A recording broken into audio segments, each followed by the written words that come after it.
So we've got the people who the Tory members will be able to vote for to be their next leader. Now, they're both from the hard right side of the party, as much as that's possible in the Conservatives. They're all quite right-wing these days. But Cleverly, who the centrists were hoping and assuming would be selected as the only electable one, has not been selected to stand as the two that the members vote for.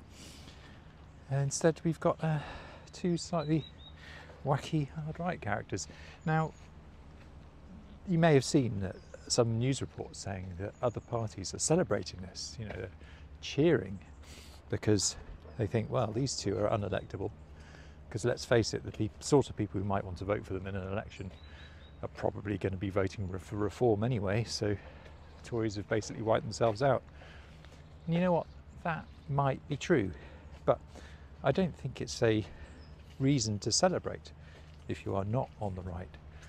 Because the problem is, even though it might make the Tories unelectable, it's going to normalise that sort of rhetoric even more. It's easy to dismiss Reform as a fringe party, and they are a fringe party with fringe views.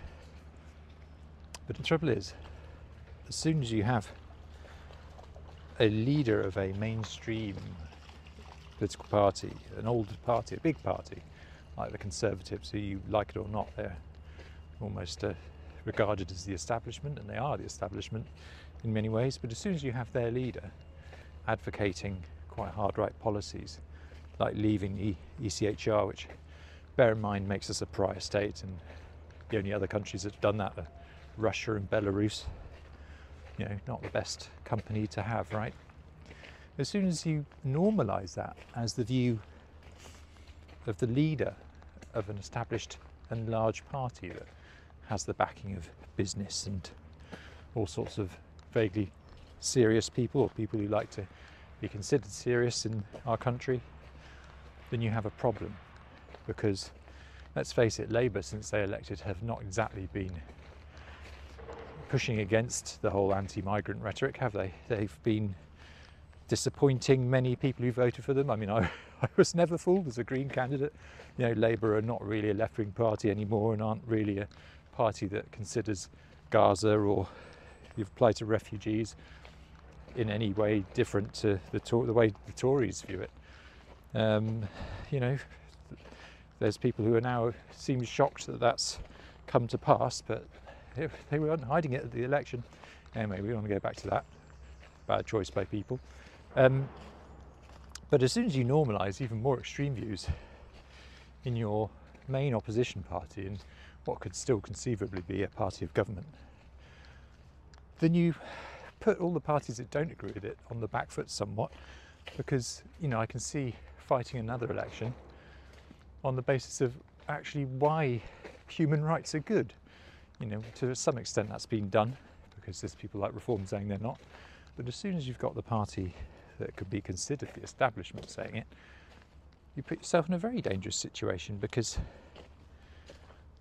it just normalises it for so many people. There are people who don't think that much or that hard about politics, and they say to themselves, well, I'm a Conservative, I've always been a Conservative, my parents were Conservatives, and I'm going to vote Conservative. And they don't really pay that much attention to what the Conservatives say. It's very sad, it's not healthy, but that's the way it is in our democracy sometimes.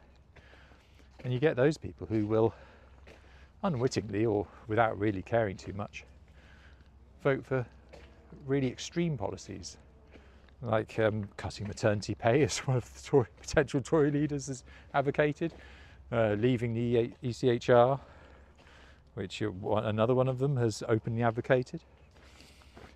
It's just very dangerous. So don't celebrate it. I don't like James Cleverly. I don't really like any of the people who are standing for Conservative leader. But you've got to kind of hope, just for the sake of the Conservatives and for the national conversation, that they had skewed away from the right obviously being a thing that's lost them an election, so you just assume they would. But they haven't. But it's dangerous for everyone.